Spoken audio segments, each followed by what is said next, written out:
Coucou mes petits curieux de nature et bienvenue dans ce tout nouvel épisode de Petites Obsessions, le podcast où on répond à des questions que vous ne saviez pas que vous aviez. Mon nom est William et je suis comme toujours accompagné de l'énigmatique Hélène. Énigmatique, j'adore ça. Ben oui, parce que on sait pas de quoi tu vas nous parler. Tu sais. Mais on dirait qu'à chaque introduction que tu fais, j'ai tout le temps une nouvelle, j'allais dire qualité, mais c'est pas nécessairement une qualité, là, d'être Un nouveau énigmatique. qualificatif. Ouais, c'est ça. Mais là, vous savez pas de quoi je vais parler. Voyons donc, vous avez pas lu le titre? Ben, c'est pas toujours clair, hein. Je veux dire, à ce moment-ci qu'on enregistre, on sait pas encore c'est quoi le titre. Fait Non, que- effectivement. Ben, écoute, moi, je me suis demandé pourquoi certaines villes sont malades. Mais encore. Non, mais tu sais, on entend souvent parler du syndrome de Stockholm, par exemple, du syndrome de Paris, des choses comme ça. Fait que pourquoi il y a des villes qui sont associées à des syndromes? C'est quoi l'origine de ces syndromes-là? Bien hâte de Fait savoir que- tout ça. Ouais. Puis toi, tu veux nous parler de quoi? Ben moi, de mon côté, je vais aussi parler d'origine de nom, mais plus de remise de prix.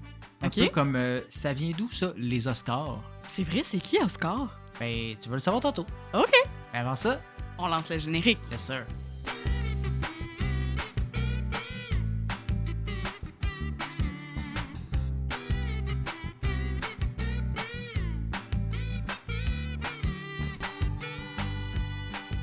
Hey Will, ça fait longtemps qu'on n'a pas fait un épisode style quiz, non? Mhm. Ben, je me suis dit que cet épisode-là s'y prêtait parfaitement. Fait que voici comment je l'ai imaginé. Je vais te nommer le nom d'un syndrome avec la ville qui est associée, évidemment.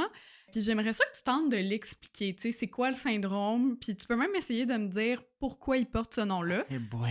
Est-ce que ça te va? Parce que sinon, là, dis-le-moi, on arrête l'enregistrement puis je m'en retourne réécrire mon épisode. Là. Ben écoute, 2 minutes et demie, c'est assez pour un épisode, c'est fini là. Non, écoute, je vais échouer lamentablement, mais ça me fait plaisir d'essayer. Je pense pas. Je pense que tu vas être quand même bon. OK. Fait que le premier dont j'ai envie de te parler, là, c'est le plus connu, celui qu'on a parlé en intro, Mhm. le syndrome de Stockholm. Mhm. Est-ce que tu peux me le décrire puis me dire son origine? Ben, le syndrome de Stockholm, c'est quelqu'un, disons, qui se fait kidnapper, puis qui Mhm. finalement tombe, pas en amour nécessairement, mais qui va apprécier la personne qui l'a kidnappé. Donc, elle se ramasse Ouais. un peu pris dans tout ça.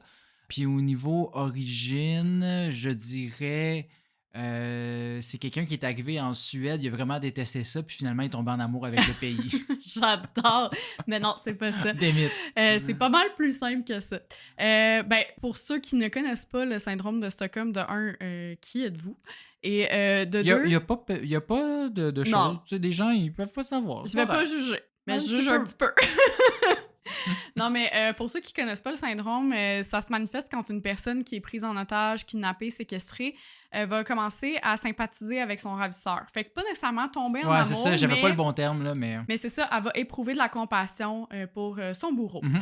Les personnes qui ont le syndrome de Stockholm vont développer une confiance ou un sentiment positif envers leur ravisseur au point où elles sont capables de justifier leurs gestes et de s'interposer face aux autorités pour les défendre. C'est fou, hein? Ouais, puis ce syndrome-là, il touche pas seulement les prises d'otages, mais toutes les situations où un sentiment de sympathie se développe entre une victime et son bourreau, comme dans le cas de la violence conjugale. Ouais, c'est par ça que exemple. j'allais dire, on y pense pas, mais ça en fait littéralement partie, là. Exactement. Au niveau de l'origine, ben, c'est aussi bête que le premier cas où on a identifié un syndrome de Stockholm chez des gens, c'est lors d'un braquage dans une banque de Stockholm en 1973. Ah, je me disais, bah, ça doit être ça, plus l'explication, mais je trouvais quelque chose de plus Mais rigolo j'aimais à ton dire. explication un peu funky.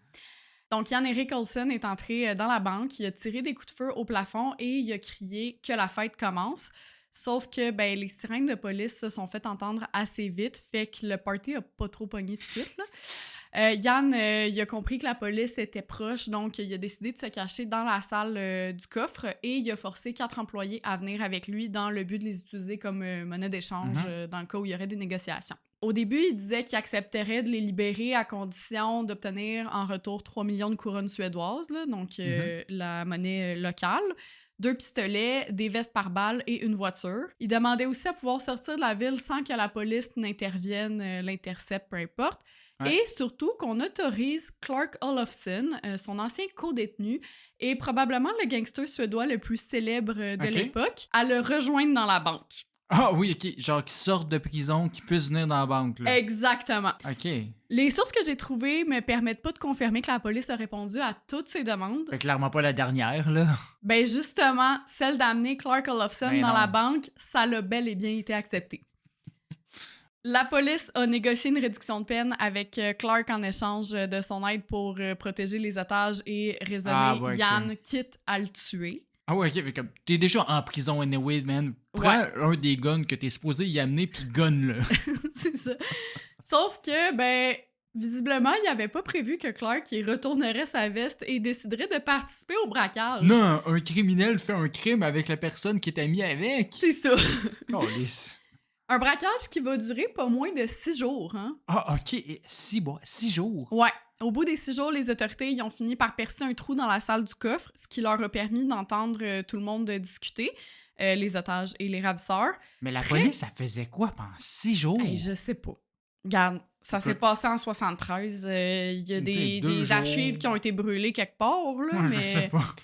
Puis ça leur permettait justement, c'est ça, d'entendre tout le monde discuter très calmement, voire même plaisanter. Puis ils se sont dit que c'était le bon moment pour lancer des gaz lacrymogènes, ce qui obligerait tout le monde à sortir de la salle, hein? Et que le party termine encore. C'est ça. La police a demandé à ce que les otages sortent en premier, mais aux surprises, les otages ont refusé. Il y avait peur que les autorités tirent sur Yann et Clark, donc en sortant après les braqueurs, ben, les policiers oseraient pas ouvrir le feu pour pas risquer de blesser ou d'abattre un otage, hein, une personne innocente. Une fois que tout le monde est sorti, ben, les victimes ont également demandé à ce que les ravisseurs soient bien traités parce que, et je cite, ils ne leur ont pas fait de mal. Certaines personnes sont même allées visiter Yann et Clark en prison, là, certaines personnes qui ont été prises en otage. Ouais. Le psychiatre Nils Bejereau, qui était présent lors des événements, il a analysé le comportement des otages durant et suivant l'événement traumatique qu'ils ont vécu, puis il a posé un diagnostic jamais vu jusqu'ici, hein. Lors d'une prise d'otage, si les bons paramètres sont réunis et que les victimes sont bien traitées, ben elles pourraient développer de la sympathie pour leur bourreau, voire un certain ressentiment envers les autorités. Ah. Il y a eu un documentaire que, en toute transparence, je n'ai pas eu le temps de regarder, qui s'appelle « Le jour où Stockholm est devenu un syndrome », qui relate grosso modo les faits du braquage. Et il y a une des otages, Kristen Enmark, qui expliquait que le premier braqueur, Yann, il s'en foutait un peu là, des employés de la banque. Elle avait peur aussi parce qu'il semblait nerveux, imprévisible. Elle savait pas si, justement, elle allait y passer. Mais quand Clark est arrivé, c'était vraiment autre chose. Il s'est occupé des otages, il les a détachés, il leur a permis d'appeler leurs proches pour les rassurer.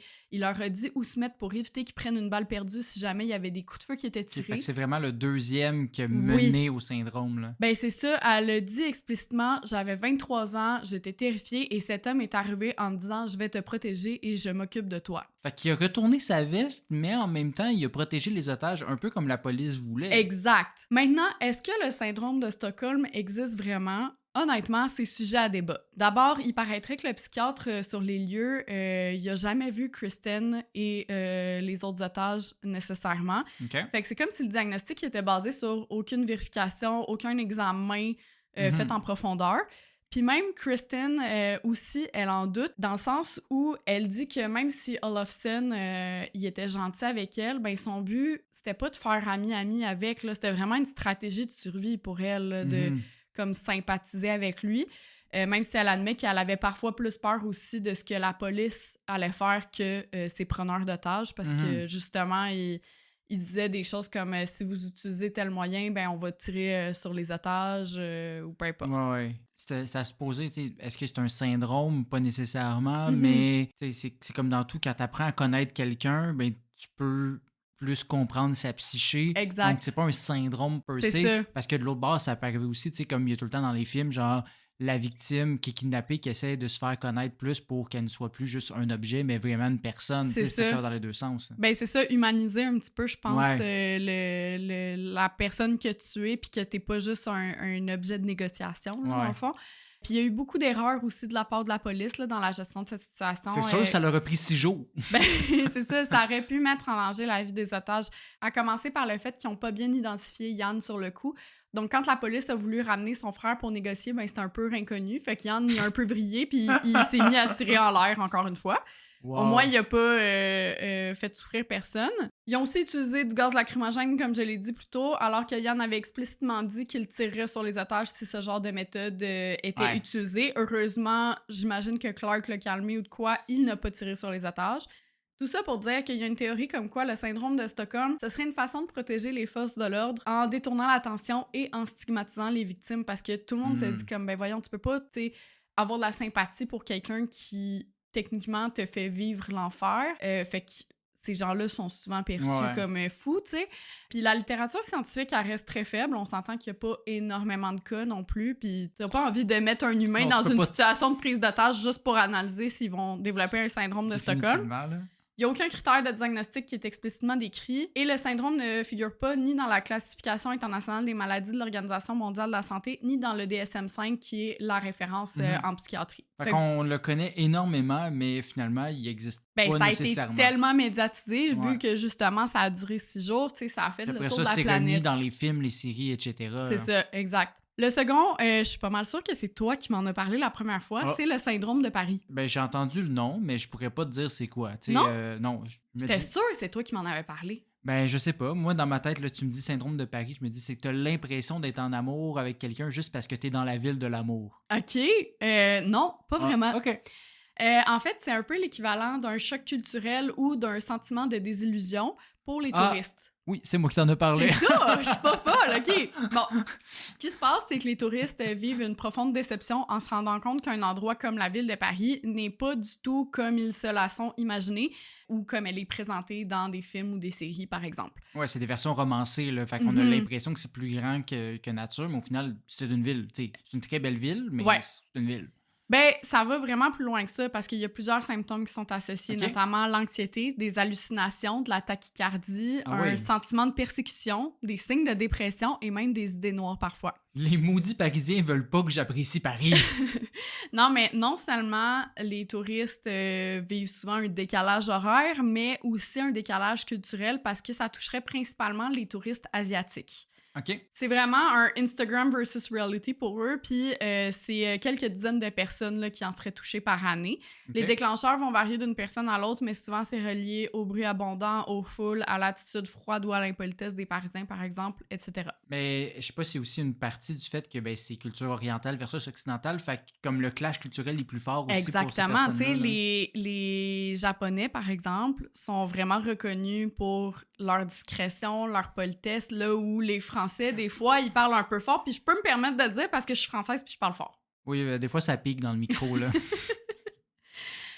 Au niveau de l'origine, donc, Paris, c'est une des villes les plus visitées au monde. Hein? C'est la ville lumière, la ville de l'amour, comme tu l'as dit. Bref, dans la culture populaire, Paris, c'est vraiment la ville parfaite. Hein? Tout goûte bon, tout est beau, tout le monde est bien habillé. Ça sent pas la pisse puis la merde à certains endroits. Ben, c'est ça. Paris, c'est aussi ça. C'est des gens pressés, des rues sales, des pickpockets. Fait que la réalité peut être un petit peu brutale pour certains touristes en raison des différences culturelles, comme tu le disais. La barrière de la langue aussi, ça peut expliquer l'apparition de sentiments négatifs, hein, parce que tu te fais difficilement comprendre. Certaines personnes ont l'impression que les Français se moquent d'elles, alors que c'est juste qu'il y a une incompréhension au niveau linguistique. Ils se moquent de tout le monde, mais... Potentiellement. Bref, c'est le psychiatre japonais Yoaki Ota qui l'a théorisé dans les années 1980, alors que de plus en plus de Japonais venaient visiter la capitale française. Il travaillait au centre hospitalier Sainte-Anne à Paris, puis il a remarqué que certains compatriotes en voyage étaient bouleversés au point d'avoir besoin d'un suivi psychologique, voire d'être rapatriés au Japon de manière anticipée. C'est intense quand même. Hein? Oui, puis en 1987 seulement, il aurait noté des symptômes chez près de 200 Japonais. Là. C'est quand même énorme, là. Oui, non, c'est ça. Comme tu dis, au final, c'est quelques dizaines par année, mais peut-être que le décalage était encore plus grand à l'époque parce que un pamphlet, t'avais même pas accès vraiment là, à la ville puis à la culture. Là. Ben, c'est ça. Puis aujourd'hui, là, avec Internet puis l'accès à l'information, veux pas, les gens ont souvent accès à une image un petit peu plus proche de la réalité. Il y a encore le Paris un peu romancé avec les Emily in Paris puis tout ça. Mais... C'est pas vrai, ce show-là. En tout cas, je sais pas comment elle fait son argent dans le marketing. Je sais pas comment elle fait pour vivre où elle habite et acheter autant d'argent. Acheter autant de linge. Ouais, acheter autant de linge, aller tout le temps au restaurant, etc. Là, je pense qu'il faudrait genre 10-15 000 € par mois là, pour vivre ce train de vie-là, ce qui n'est pas réaliste quand tu connais les salaires en France. Fait que le syndrome de Paris est pas mal moins fréquent aujourd'hui que back in the days. Il est pas officiellement reconnu, mais ceci dit, on a quand même remarqué que beaucoup de touristes asiatiques avaient vécu un choc culturel en se rendant à la capitale. Détail intéressant. Ah bon, là, ça copie. Ouais, non, ça copie pas, ça s'inspire de Charles Beauchesne. Le syndrome de Paris fait référence à une sorte de laideur. Les gens se réalisent en fait que c'est pas tout aussi beau, tout aussi rose que ce qu'ils pensaient. Mais le contraire existe aussi. Il s'agit du syndrome de Stendhal, parfois aussi appelé le syndrome de Florence. Stendhal, c'est un écrivain français du 18e, 19e siècle et c'est un grand amateur d'art et d'architecture. Il a fait un voyage à Florence, d'où le nom. Florence qui est en Italie, et il a vécu une sorte de malaise-vertige après avoir vu l'architecture de la ville et certaines œuvres d'art. C'était trop beau. Ben, c'est ça. L'exaltation est tellement forte devant tant de beauté que le rythme cardiaque s'accélère, la respiration devient plus difficile, on est parfois pris de bouffées délirantes et ça peut même mener à une crise d'angoisse donnant l'impression qu'on est en train de mourir parce que ce qui nous entoure est trop beau. Wow. C'est fou, hein? Vive Florence. Ben, les personnes particulièrement sensibles, émotives ou qui se laissent pas là. facilement impressionner, n'allez pas là, mais vous êtes aussi les personnes les plus touchées. Non, mais allez là, c'est vraiment une belle ville, là, par exemple. Il existerait également une variante religieuse qu'on appelle le syndrome de Jérusalem. La ville est particulièrement importante là, pour les 3 religions monothéistes, comme tu t'en doutes. Donc, il y a certaines personnes qui vont en pèlerinage et qui sont parfois prises justement d'une forme de malaise devant la beauté et le poids dans l'histoire de certaines reliques qui s'y trouvent justement. Oui, ben c'est difficile de réagir avec le contexte actuel dans le coin, là, fait que je vais m'abstenir de blaguer. Je vais faire un petit aparté, mais that's it. Je vais passer très vite là-dessus. On laisse de côté les syndromes du voyageur. Connais-tu le syndrome de Munchausen? Non, puis je pourrais pas te l'épeler non plus. Ah, j'aimerais ça que tu me l'épelles par contre. Manchausen. Non, pas en tout. Munchausen. Je pense qu'il y a 2 S, je suis plus sûre. Fuck all proche. Bref, si ça peut te donner un indice, moi, la première fois que j'en ai entendu parler, c'est dans Stat. Bon, c'est une affaire médicale, là, de genre quelqu'un qui s'hallucine des affaires, s'imagine que Normand D'Amour, c'est un vrai médecin. Ben, t'es pas loin au niveau de l'hallucination des affaires. On parle aussi de troubles factices pour désigner ce syndrome-là. Donc, les personnes qui en sont atteintes vont simuler, exagérer ou provoquer volontairement des symptômes de maladie dans le but d'attirer l'attention, de susciter la sympathie ou d'obtenir des soins. Ça entraîne donc une forme de nomadisme médical, c'est-à-dire que la personne va voir plusieurs médecins, effectuer plusieurs examens, tester plusieurs traitements, etc. La différence avec l'hypocondrie, c'est que les personnes savent très bien qu'elles sont pas véritablement malades. Fait que genre, c'est vraiment juste pour l'attention et non pas parce qu'ils pensent être malades. Ouais. Ou du moins, il y a peut-être un déréglage mental où ils se rendent pas compte qu'ils le savent, là, mais en tout cas... Ben, les raisons derrière ce trouble-là sont vraiment complexes, hein, on se le cachera pas, puis on se les explique pas toujours bien, mais ça peut venir, comme tu dis, d'un besoin d'attention ou de reconnaissance, des traumatismes ou de la négligence vécue durant l'enfance, des expériences médicales négatives ou même, justement, un trouble dissociatif ou de la personnalité. Au niveau de l'origine, t'as-tu une idée? C'est quelqu'un qui habitait à Munchausen, puis qui faisait tellement chier le personnel hospitalier qu'ils ont décidé de le nommer le nom de cette ville-là. J'avoue, pour celui-là, j'ai triché un peu. Il y a bel et bien une ville en Allemagne qui s'appelle Munchausen. Oh il y a même un village de 799 habitants qui porte le même nom dans un coin de l'Alsace. Est-ce que la personne s'appelait aussi Munchausen? Ben non, le syndrome n'est pas relié à la ville ou au village. Il serait plutôt relié au baron de Munchausen qui a vécu au 18e siècle. Carl Friedrich Hieronymus von Munchausen, de son nom complet, était un officier reconnu pour exagérer ses récits de voyage et garnir ses aventures militaires de mensonges pour embellir la réalité. J'ai pogné un poisson gros de même. Ouais, c'est ça. En 1786, il est même devenu le personnage principal du roman Les aventures du baron de Munchausen, qui est évidemment romancé. Là. Il y a beaucoup de choses qui sont pas vraies. Là. Dans ce livre-là, il est dépeint comme un menteur compulsif, voire pathologique, qui raconte avoir été sur la Lune à l'aide d'un boulet de canon et avoir dansé avec Vénus, la déesse de l'amour. Là. Ouais, des choses normales, là. C'est ça, chose qu'il n'a pas racontée, mais ceci dit, il était quand même reconnu pour Embellir. embellir un petit peu la réalité. Avec le temps, ben, il est devenu évidemment une figure populaire de la littérature allemande et même européenne. Et en 1951, le psychiatre Richard Asher il a donné son nom à ce trouble-là en référence au fait justement d'inventer des histoires incroyables. Détail très dark. OK. Le syndrome de Munchausen par procuration existe. Ça, c'est une personne qui va provoquer ou simuler des symptômes chez une autre personne pour paraître comme un aidant naturel dévoué. C'est le genre de personnes qui vont des fois publier comment on appelle ça? Genre des trucs comme, mettons, mon enfant est malade, Ouais. puis genre, donnez-moi de l'argent. Exactement. Ou, Là, ils vont que je faire fais genre pitié. des GoFundMe puis tout ça, mais puis inventer que, mettons, leur enfant a le cancer ou des Ouais, choses c'est comme ça. ça.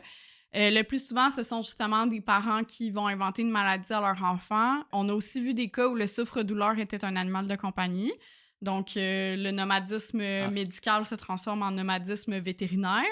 Et le problème avec ça, ben, c'est que ça peut aller très loin jusqu'à rendre l'enfant ou l'animal malade pour Ouais, vrai. c'est ça, lui donner des trucs pour qu'il soit malade, pour que ça paraisse plus. Jouer avec sa vie, etc. Tu sais, par exemple, faire des saignées pour créer une anémie, injecter de l'insuline, des choses comme ça. Ce qui revient à de la maltraitance. Absolument, là. Donc, 100%. Puis ces personnes-là sont très bonnes justement pour manipuler le corps médical. Souvent, elles travaillent dans le milieu de la santé parce que ben elles ont une certaine connaissance puis tout ça qui rend justement cette manipulation un petit peu plus facile. Puis elles veulent justement se rendre un petit peu indispensables, avoir cette image un petit peu là, de sauveur, de parents vraiment dévoués, etc. Donc, c'est un trouble qui a été justement dépeint dans Stat, mais j'en dis pas plus si jamais vous voulez vous taper les 600 épisodes. Fini l'Europe maintenant, on se transporte en Amérique du Sud pour notre dernier syndrome du jour. Okay. Aurais-tu une idée de ce qu'est le syndrome de Lima? Lima, je vois pas qu'est-ce qui pourrait être lié avec là-bas. T'as l'impression que t'as chaud, mais t'as pas chaud pour vrai. Non, pas du tout. En fait, c'est tout simplement l'inverse du syndrome de Stockholm. Okay. On boucle la boucle. Au lieu que ce soit les otages qui éprouvent de l'empathie pour leur ravisseur, ce sont les bourreaux qui en éprouvent pour leurs victimes. Ouais. Ils deviennent alors attentifs aux besoins et aux émotions de leurs otages. Ils peuvent aussi remettre en question la légitimité de leurs actes, ressentir une forme de culpabilité, voire relâcher leurs otages, entre guillemets, plutôt que prévu. Là. Ouais.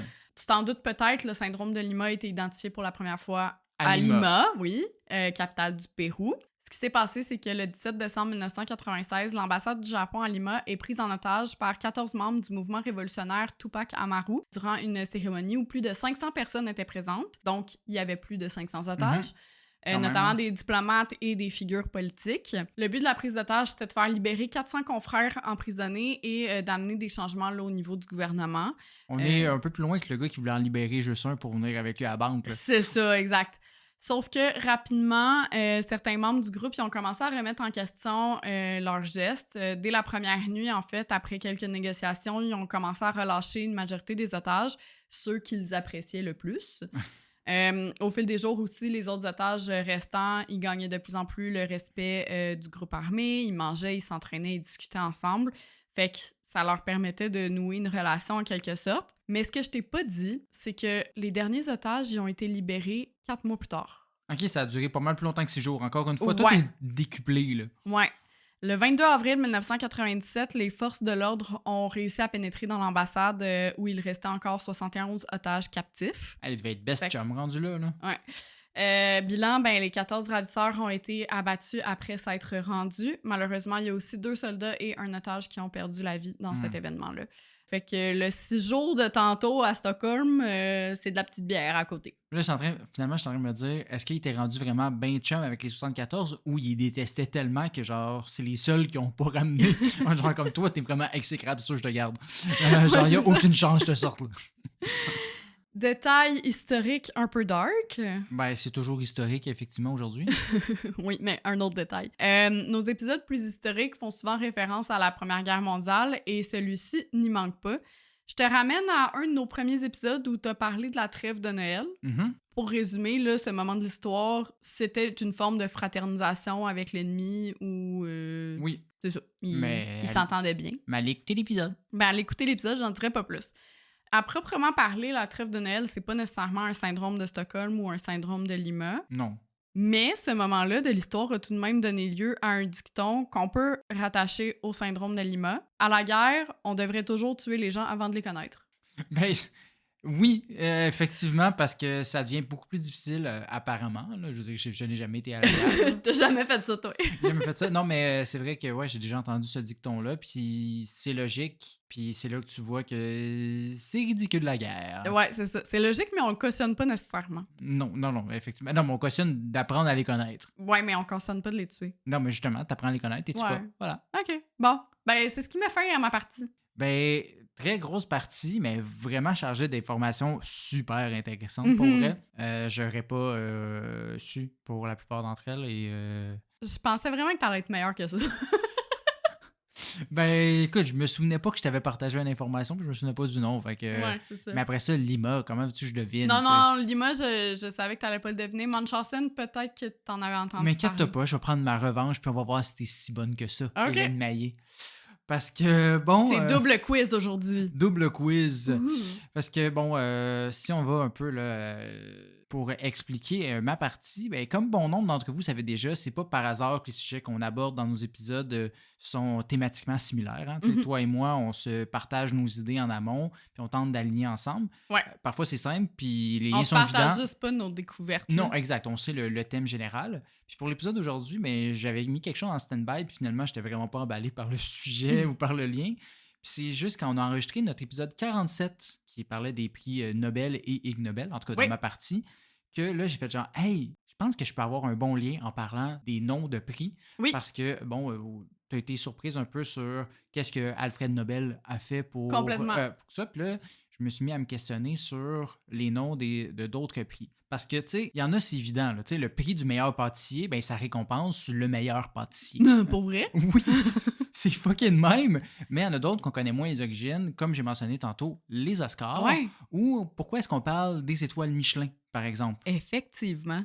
Eh C'est quoi bien, le rapport avec les pneus puis les restaurants? ben, on va y arriver, mais je vais quand même vous demander de faire un peu preuve de patience, car comme tout bon restaurant Michelin étoilé, ben, il faut d'abord commencer par l'apéro, l'entrée froide, l'entrée chaude, avant d'arriver au plat Oh mon principal. Dieu, c'est un set service, là. Oui, madame, on est dans un set service aujourd'hui. Fait que allons-y de ce pas avec les petites bouchées, histoire de Ok. s'ouvrir l'appétit pour les explications plus complètes et J'adore. complexes. Puis, ben, on va le faire un peu format quiz aussi, puis Ok. je vais te juger. Voilà. Je t'écoute. Si je te dis les Grammy Awards, d'où est-ce que ça vient selon Hey, toi? c'est une bonne question. Je sais pas, quelqu'un qui avait le surnom de Grammy qui a parti de ce prix-là.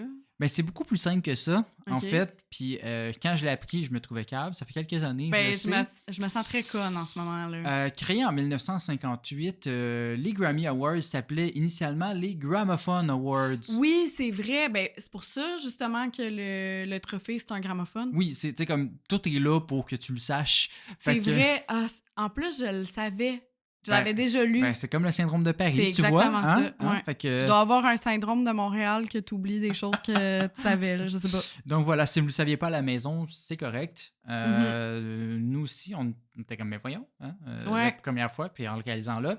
Mais il n'y a jamais d'apprentissage niaiseux. Des apprentissages inutiles, oui, mais niaiseux, jamais. Je suis sûre que tout apprentissage inutile peut devenir utile Peut devenir dans utile. un contexte. Comme le contexte de se créer un podcast. Passons à l'entrée froide, c'est-à-dire les Emmy Awards. Aurais-tu une idée? Bon, là, c'est quelqu'un qui s'appelle Amy qui a donné ça, là. Non. Amy.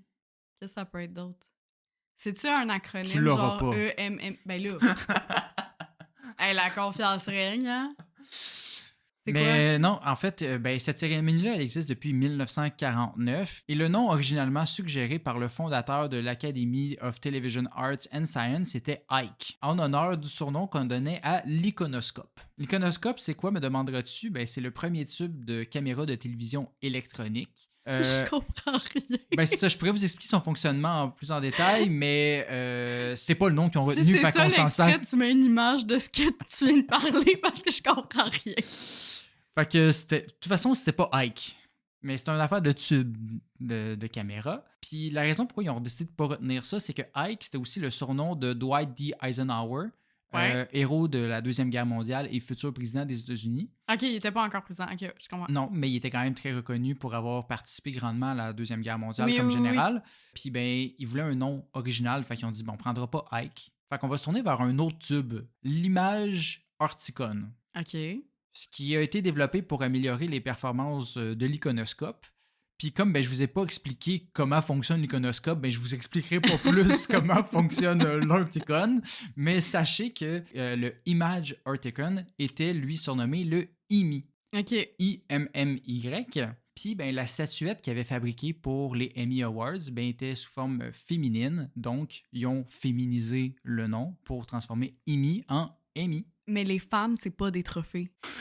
Non, mais ce trophée-ci est en l'image d'une femme. Je pense qu'il était à l'honneur, il l'a fait à la forme de sa femme. Je veux dire, l'auréat de personne, là, cette statuelle-là, Ouais, mais ouais. selon la légende. Eh ben. Passons maintenant à la France pour Oh! parler des prix César, les prix de la cérémonie cinématographique française. Serais-tu l'origine? Ça a-tu un lien avec César, l'empereur romain, là? Non, il n'y a aucun lien entre La petite Gaule. la romantique et la France, quoique ben, il y a une ville romantique là-bas. Hi, hi, hi. Oh mon Dieu! Non, le prix est en fait nommé en l'honneur du sculpteur du trophée, César Baldaccini. Pas celui qui parle au chien, là. Non, il n'y a aucun lien, c'est juste un sculpteur qui s'appelle comme ça. Et pas de lien non plus avec Jules César ou sa salade. Puis pour parler de ça, ben en fait, vous allez écouter l'épisode 39 où on Ah, explique j'adore s'il le y a un lien. lien. Fait que est-ce que je vous ai parlé de ça juste pour faire un lien avec notre épisode? Absolument. Donc, Juste pour se plugger soi-même. exact. Mais là, avec des amuse-bouches puis 2 entrées, on est rendu aux plats principaux, en tout cas au moins au poisson, puis après ça, la viande du après. poisson. Ben, c'est de même généralement dans les 7 services, c'est-à-dire les Oscars. Aurais-tu une idée de pourquoi ça s'appelle ainsi? Non, mais là, je peux pas croire qu'il y en a pas un que c'est que le gars qui a parti ça, il s'appelle Oscar, là. Ben, César, c'est un peu ça. C'est ça Ouais, le mais c'est trophée. pas lui qui il a sculpté le truc, le trophée, il s'est fait mandater. Mais Oscar, c'est-tu en lien avec Oscar Wilde? Non, ça n'a pas rapport. Non, Oscar mais Wilde, c'est un auteur, ça, c'est pour les acteurs. Voyons, ben, qu'est-ce c'est ça, que c'est tu comme dis? genre, ben, j'en parle pas, mais comme les prix Hugo de science-fiction. Moi, dans ma tête, j'étais comme genre, c'est-tu Victor Hugo? Mais Victor Hugo faisait pas de la science-fiction, ça n'a pas rapport. En tout cas. Je connaissais pas ça, les prix Go. Eh ben, Mais bon, Oscar. c'est une question piège. C'est-tu le squelette qui est utilisé dans les cours de biologie parce que c'est un incroyable acteur? Non, mais la question, comme j'ai dit, c'est une question piège parce que ben, c'est pas le nom du prix, hein, c'est les Academy Awards. Oscar, ça n'a jamais été le nom, mais pourquoi est-ce qu'on appelle ça ainsi dans ce cas-là? Tu sais, parce que si Ouais. ça s'est toujours appelé les Academy Awards, le nom n'a jamais changé depuis les 97 éditions. La personne la plus récompensée s'appelait Oscar. Non, ben en fait, il y a plusieurs personnes qui ont clamé être à l'origine du surnom hein, de la cérémonie. Puis ben pour bien comprendre, il faut savoir que ben c'est une remise des prix qui existe depuis 1929. L'histoire la plus populaire quant à l'origine du surnom Oscar est attribuée à Margaret Henwick, libraire de l'Académie à l'époque. OK. Celle-ci a déclaré en entrevue en 1938, donc 11 ans plus tard, que ceci est parti d'un running gag qu'elle avait avec son mari, comme quoi le trophée ressemblait à son oncle Oscar. Honnêtement, être l'oncle, je sais pas si t'as l'image en tête, pas fou un compliment, là, ça a l'air de quelqu'un qui a eu trop de chirurgie plastique, là, mais apparemment, ça serait ça. Puis ça se serait À la spreadé. limite, ça aurait pu être les Ken, là, pour genre Barbie and Ken, là, je Non, sais pas. fait que son oncle chauve avec une mâchoire très carrée et un nez vraiment plat. Fait que ça wow. serait spreadé à travers l'académie, puis d'autres gens recommençaient à l'appeler ainsi, en l'honneur de l'oncle d'une libraire de l'académie, ce qui est super random. J'adore. Sinon, selon Bruce Davis, un ancien directeur exécutif de l'Académie, par contre, l'honneur devrait plutôt revenir à Eleanor Lilburg, qui, elle, était secrétaire de l'Académie en 1929, donc au moment de la création des Oscars. Ouais. Là, attention, il faut me suivre, par contre. Oh boy, OK. Davis, le directeur, Ouais. il aurait trouvé une mention dans l'autobiographie du frère d'Eleanor, une référence à un soldat norvégien nommé Oscar que tous les deux auraient connu. Tu dis l'autobiographie du frère, il était connu, le frère de l'homme? Non. il a écrit genre sa propre histoire dans un journal. Je sais pas c'est qui. OK. Peut-être qu'il était connu, mais fait que lui, il a lu l'autobiographie du frère de la fille, dans lequel le gars mentionnait un soldat norvégien qui s'appelle Oscar. Fait que ça serait peut-être l'origine. Parce que J'aime mieux la première théorie, c'est je ça. pense. Parce que là où ça devient intéressant, c'est que le soldat était alors décrit comme se tenant toujours grand et fier, ce qui est un peu la posture de la statue des Ouais. Oscars qui a son épée puis comme un peu une image de soldat. Fait que potentiellement vrai aussi, mais bon, difficile à savoir puis je préfère l'oncle Faudrait random. retourner dans le temps. Ben allons-y, en 1929. Les années folles. Ouais. Sinon, ben, j'ai aussi mentionné le guide Michelin et Oui. son système d'étoiles pour les restaurants. Puis si vous êtes comme moi il y a quelques années, vous vous êtes demandé, ben, c'est quoi le maudit rapport avec le bonhomme Michelin puis la haute gastronomie? Hein? Ouais. Parce que oui, J'ai une petite idée, moi, je pense. ben, j'imagine que tu dois le savoir ou on Je pense en qu'on a en déjà a parlé. déjà parlé. Puis si je me trompe pas, c'est que ben Michelin, comme on le sait tous, c'est des pneus. Ouais. Puis ils se sont mis à faire des guides pour inciter les gens à comme rouler plus. Fait qu'ils se sont dit on va mettre les meilleurs restaurants, les meilleurs arrêts, etc. Puis tout ça, parce que tu sais, s'ils mettent les restaurants côté une étoile ou qui passent à Hell's Kitchen ou whatever, ben Mhm. les gens vont pas vouloir rouler pour aller à ces destinations-là. Fait que j'ai l'impression que c'était comme une tactique marketing pour justement que les gens achètent plus de pneus, roulent plus. Ben, t'es soit très intelligente ou soit tu te souviens très bien de notre discussion parce que c'est exactement ça. Ben, je me sentais vraiment conne jusqu'ici, fait que ça me fait du bien. Le tout a commencé en 1889 quand deux frères français, André et Édouard Michelin, ont décidé de partir leur compagnie de fabrication de pneus. Initialement, ils fabriquaient surtout des pneus pour vélo, mais ils en faisaient aussi Ah, je pour savais pas ça. automobile. Ouais. Puis, selon leur site, la France comptait alors un peu moins de 3000 voitures. Il n'y en avait pas beaucoup là, quand ils ont commencé à Ok. faire des pneus automobiles. Fait que c'était pas un marché très florissant, mais aujourd'hui, il y a 47 millions de véhicules au pays. Fait que, tu sais, Ouais. disons qu'ils ont fait un bon guess. C'est 11 ans plus tard, en 1900, que les deux frères ont eu une idée de génie à l'occasion de l'exposition universelle de Paris, OK. celle de créer un guide publicitaire à l'achat de pneus, qu'ils soient de vélo ou de voiture. Puis, ben, dans le fond, le guide était gratuit, donné à ce moment-là. Puis le guide contenait des informations telles que comment changer un pneu, puis des cartes routières, où s'arrêter pour mettre de l'essence, par exemple, puis des publicités de garagistes, d'hôtels, puis de médecins. Mhm. Fait que dans le fond, tu sais, c'était plus une map générale, puis bon, les commerces à l'époque mettaient plus des publicités pour Ouais. dire venez chez nous, plutôt que eux disaient, que Michelin directement disent Ben, tout va à le tel monde était hôtel. gagnant, dans le fond, là. Oui, mais en fait, c'était publicité, fait que c'était pas nécessairement Oui, mais dans le comme sens, je dans veux le dire, oui, les commerces payaient probablement Michelin pour apparaître dans ce carnet-là ou peu importe, puis tout ça, mais tu sais, eux, ils gagnaient de la publicité. Les gens, il y avait une map, il y avait plein d'informations sur comment changer un pneu et il y avait aussi des suggestions d'arrêt. Ouais. Puis ben, Michelin, ils vendaient des pneus. Fait que... Mais c'est ça. L'objectif, c'était de permettre aux gens d'être mieux équipés lorsqu'ils voyagent, les rendant plus enclins à faire plus de routes et donc d'user davantage leurs pneus, résultant à plus de ventes pour Michelin. Ouais. Comme j'ai dit, le guide était initialement gratuit, mais il est devenu payant en 1920, après que André Michelin ait vu un de ses guides servir pour mettre une table à niveau. Puis il aurait déclaré qu'un homme ne respecte que ce pourquoi il a payé. C'est quand même très vrai, là. C'est pas faux. Fait que, voulant tout de même que les gens aient envie de payer pour leur guide, Michelin a alors ajouté à son guide une liste de restaurants classifiés en différentes catégories. Fait que c'est là que ça a commencé de mettre vraiment des notes au resto. Le guide devenant de plus en plus populaire par la suite, Michelin s'est mis à récolter les commentaires des clients directement, puis à envoyer eux-mêmes des inspecteurs anonymes pour noter ces restaurants-là, Mhm. puis mettre de plus en plus quelque chose de précis comme Ouais. note et non juste les publicités. Il n'y avait plus les publicités quand ils sont mis payants parce Ouais. qu'on le fait vraiment un guide clair d'où est-ce que vous devriez aller, quel type de restaurant vous devriez aller, si vous voulez un restaurant chic, un restaurant italien, Puis, etc. question timing aussi. Je me suis trompée tantôt, là. J'ai dit que 1929, c'était les années folles, mais en fait, c'est le crack boursier. Les années folles, c'est juste avant. Fait qu'il était en plein dans les années folles où les gens sortaient beaucoup plus aussi. Fait que clairement que ça l'a aidé, là, Ouais. niveau Ben, timing. c'est ça. C'était en 1926 que le guide s'est mis alors à donner ce qu'ils appelaient les étoiles de bonne table. Mhm. À l'époque, c'était vraiment juste une étoile qui disait Ouais. genre allez là, c'est vraiment meilleur. Puis le système a évolué finalement au bout de 5 ans pour mettre une hiérarchie de 0 à 3 étoiles, qui, ben, the rest is history. Donc, Ben oui, c'est 0, fou, là, c'est le restaurant comment de base. c'est gros, là, aujourd'hui, avoir une étoile Michelin, là. C'est ça. Puis, ben, ça a parti d'une compagnie de pneus qui voulait juste que tu roules plus. Donc, ça met fin à nos plats principaux, mais il nous reste encore de la place là, pour du fun fact. Fait que, Puis du dessert. ouais, fait qu'on va augmenter un peu la difficulté. Oh boy! Toi qui as étudié un peu en journalisme, saurais-tu me dire l'origine du prix Pulitzer? Ben, je sais qu'il y a il me semble que c'est Joseph Pulitzer, son nom OK, bon, complet. j'augmente la difficulté pour des gens qui n'ont pas étudié en journalisme comme toi. Oui, Merci la Belgique. effectivement relié avec Joseph Pulitzer. Ouais. Sais-tu qui était ce Ben, c'est un Joseph? journaliste très connu, mais là, écoute, c'est loin, là, mes cours de journalisme, là. Je m'en C'est souviens plus, correct. honnêtement. Mais c'est un journaliste hongrois qui a fondé le prix lui-même en Ok, c'est ça, 1917. il l'a fondé, j'étais plus sûre.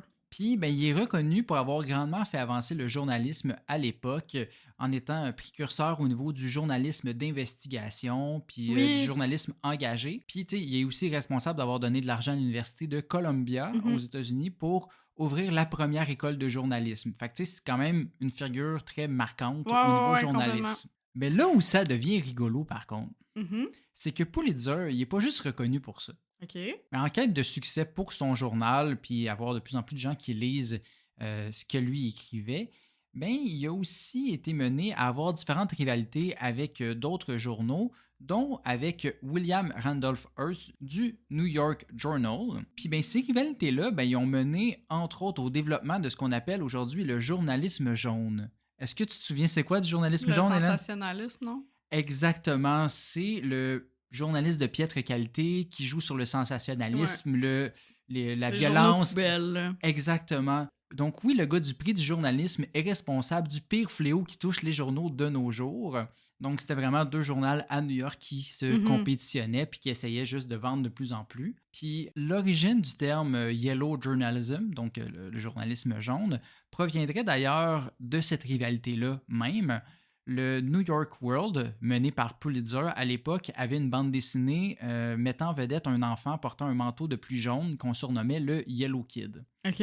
Éventuellement, Hearst, Ouais. l'autre gars, ben, il a convaincu le caricaturiste de venir à son journal à lui. Puis ben, le gars il a continué de dessiner son bonhomme dans le Ouais. nouveau journal sous un autre nom d'histoire. Là. Fait que, tu sais, au lieu d'être le nom X, c'est le nom Y. Ouais. Mais là, Pulitzer ne voulait pas perdre sa bande dessinée super populaire. Fait qu'il a juste Ben non. demandé à un autre gars de continuer à dessiner son histoire. Fait qu'il y avait deux journaux qui étaient en compétition qui dessinaient le même personnage, menant à ce qu'on les surnomme de Yellow Kids Journal. Ouais. Puis ben, après, ben, vu qu'ils faisaient du sensationnalisme, on a fait le lien que ben, les Yellow Kids Journal, ils font un peu de la merde au niveau journalistique. Oh, wow. Ça, je savais pas ça, par contre. Donc voilà, hein, fascinant comment que les choses peuvent évoluer. Puis ben maintenant que votre fin tire à sa fin, laissez-moi terminer avec un petit bonbon qui est similaire au précédent. Ok.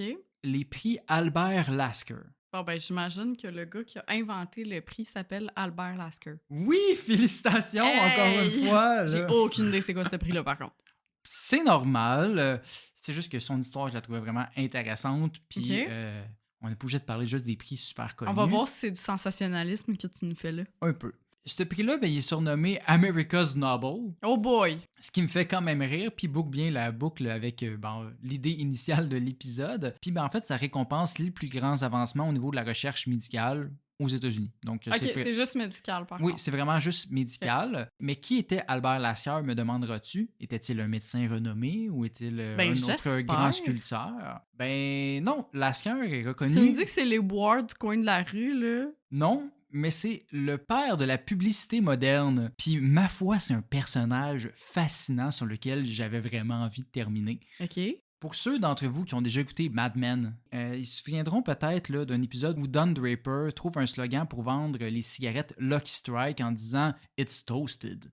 Qui, dans le fond, veut dire genre, ben, tout est toasté, mais comme on s'en fout. Genre, tu fais juste le vendre d'une façon qui donne l'impression que ta cigarette est meilleure. Ben, c'est littéralement Lasker qui a eu cette idée-là. Parce que Ok. le show est, entre autres, basé sur lui, sur d'autres hommes de Genre l'époque. inspiré de sa vie, un peu? Inspiré sur certaines de ses idées. Puis c'est là que c'est fascinant parce que, bon, ben, le gars, il a peut-être aussi eu l'idée de dire aux femmes que fumer des Lucky Strikes, c'était bon pour rester mince.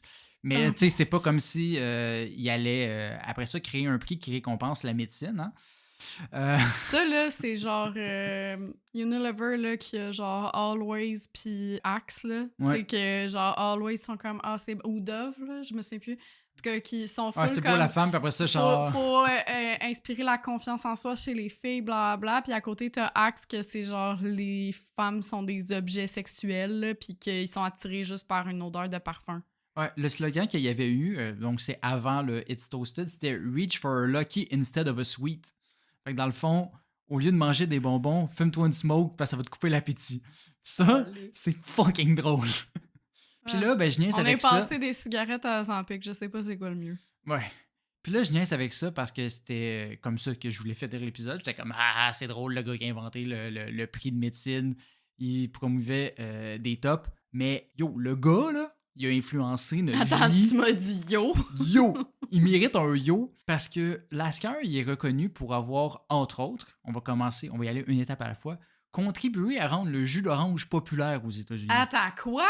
Oui, parce que les producteurs d'orange californiens produisaient plus d'oranges qu'ils étaient capables d'en vendre, puis ils étaient obligés de couper des arbres, là, littéralement, parce qu'il y avait des problèmes. Mais clairement qu'il y avait beaucoup de gaspillage. c'est ça. Lasker, il aurait permis de sauver l'industrie en faisant augmenter les ventes de 400%. Mais comment? En faisant des publicités pour dire genre comme fais pas juste la manger, bois-la. Fait que là, il faisait des pubs de genre détruis ton orange puis fais du jus avec. Fait que t'as besoin de plus d'orange pour faire un jus que pour la manger. OK. Fait que il a fait passer genre le monde le qui jus mangeait d'orange frais. une demi-orange à 2 oranges et demie par jour. Oh wow! Ça, c'est la pointe de l'iceberg. C'est aussi lui qui a inventé le terme pneus 4 saisons pour aider Goodyear à vendre ses pneus, même si on sait que c'est de la merde l'hiver, ces pneus-là. C'est aussi lui qu'on peut remercier pour le succès de Palmolive. OK. C'est lui qui a fait populariser les raisins secs Sun-Made. Mais attends, mais Palmolive, pourquoi? On sait-tu? Ben dans le fond, c'était des compagnies qui marchaient vraiment pas. Ouais. Ils sont allés le voir puis ont dit « Aide-moi », puis il est juste comme... Faites une pub avec des petits canards que vous nettoyez puis ça va fonctionner, c'est ça? Ben en fait, c'est qu'il réussissait pas à se démarquer. J'ai pas full de détails sur Palmolive, Ok. là j'en ai plus sur les autres d'après. Il a aussi investi dans les Cubs de Chicago, convainquant par le fait même le président des gommes Wrigley de le rejoindre sur le board des directeurs puis faire changer le nom du stade de Cub Park à Wrigley Field, qui est un des noms de stades les plus reconnus. Fait qu'il est comme un peu le père des stades qui font de la pub par des noms comme ça. Ah. Puis là, il est marquant, le monsieur, là. Mais on s'arrête encore pas là. Je sais qu'on est rendu complètement hors sujet avec ce que je dis initialement, mais il faut que je continue sur ce monsieur-là.